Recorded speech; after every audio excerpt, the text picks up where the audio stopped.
And if you're going to reach your destiny, you have to learn to kiss things goodbye. You're not going to understand everything that happens. People may walk away.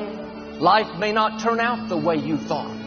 It's easy to get bitter, hold a grudge, lose your passion. Well, do like Naomi. Kiss the bitterness goodbye. Kiss the person that left you goodbye. Kiss the dream that didn't work out goodbye. God wouldn't have allowed it to happen if He didn't have something better up in front of you. But sometimes God will close the door. He'll move people out of your life. There are people and opportunities that were ordained for your past that are not ordained for your future. They were right for a season, but that season can come to an end. The key is how we handle the closed doors, how you handle the disappointments, how you handle the people that treated you wrong. Sometimes, instead of kissing them goodbye, we smack them goodbye. Good riddance. I didn't like you in the first place. Don't let the door hit you on the way out. Naomi could have turned away angry. Thought, I'm not going to kiss you, Orpah. Some friend you are. That would have kept her from the new things God had in store. She moved back to Bethlehem with her daughter-in-law, Ruth. Ruth married Boaz, a wealthy man that owned all the land. They had a baby.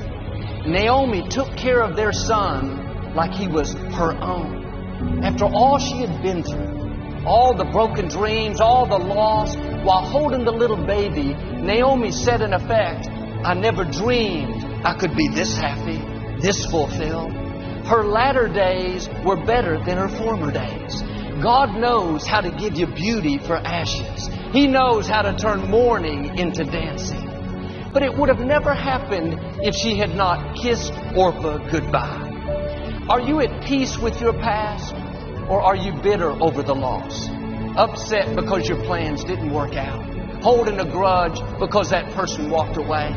It's time to kiss some things goodbye. Don't bring bitterness into a new year. Don't bring self-pity, a chip on your shoulder. That was in your past. It doesn't belong in the future. You cannot embrace the new things God has in store as long as you're holding on to the old. My father went to be with the Lord back in 1999, some 20 years ago. I lost one of my best friends. I still miss him, but I realize the loss of my father is in my past. It's not in my future. If I would have brought all the hurt, the questions, the self-pity, I wouldn't be where I am. You won't have the strength to move forward if you're weeping over what's behind. It takes a lot of energy to think about the past, relive the hurts, wonder why it didn't work out. That person you lost, if they were supposed to be here, they would still be here. If somebody left you, I say it respectfully, you don't need them. If it didn't work out the way you had planned, it wasn't supposed to. God's ways are not our ways. Will you trust Him when it doesn't make sense? Start kissing things goodbye. You spend enough energy on the past, that doesn't take you anywhere. Kiss that disappointment goodbye. That door didn't close by accident. God is directing your steps. It was either not the right time or because He has something better. A friend of mine owned a very successful business. For years, he was a leader in his field, saw all kinds of growth and increase. He had big dreams to leave his company to his children, to continue the legacy. After 25 years, things started to slow down. The competition around him increased. So he started working harder, going in earlier. I would call him and he was meeting with staff at 6 in the morning. He was determined to make it work. He did everything he possibly could. But God is called the Alpha and the Omega, the beginning and the end. We get excited about the beginning, talk a lot about God doing a new thing, but we don't hear a lot about the Omega, the end. But just as God opens doors, sometimes God will close a door. He'll bring things to an end. And this can be hard for us because it feels like a setback. After all the hard work, my friend's company didn't make it. He was so discouraged. For several months, he would hardly talk on the phone. He told me how he felt like a failure. He had all these plans, but it didn't work out the way he thought. And I told him what I'm telling you. The best thing you can do is just kiss it goodbye. Don't bring a failure from yesterday into today. If one dream dies, get back up and dream another dream. He got his passion back and went out and started a consulting business.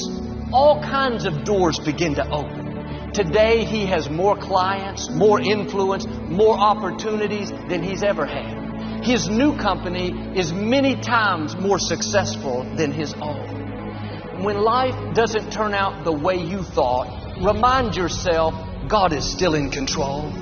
Instead of being sour, losing your joy, kiss the disappointment goodbye. Quit reliving mistakes you've made, things that you wish you would have done different, wondering why it didn't work out. Like my friend, you may have done your best, given it your all, but it didn't succeed. Accept it as God's plan and move on.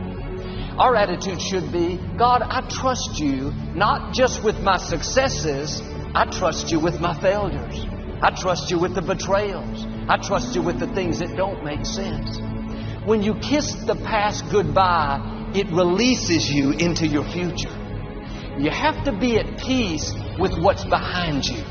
It's not enough to just move forward, angry, bitter, mad at God. That's why Naomi kissed Orpah. It was symbolizing, this is painful, I don't like it, I feel betrayed, but I'm at peace. It takes maturity to kiss things that don't feel good. This is what the prophet Samuel had to do. He spent years mentoring a young man named Saul. He took him under his wing and he trained him to become the next king of Israel. You can imagine how proud Samuel was when he saw this young man now grown and leading the Israelites. Everyone looked up to King Saul. He was tall and handsome. He looked like a king. But over time, Saul got off course. He made poor decisions. He eventually lost the throne. Samuel was so disappointed. He thought, God, I put all this time and energy into him. I've invested my life and it seems like it was all a big waste. You would think God would say, I understand, Samuel. Too bad, it didn't work out. But God didn't let him feel sorry for himself. He said, Samuel, how long are you going to mourn over Saul?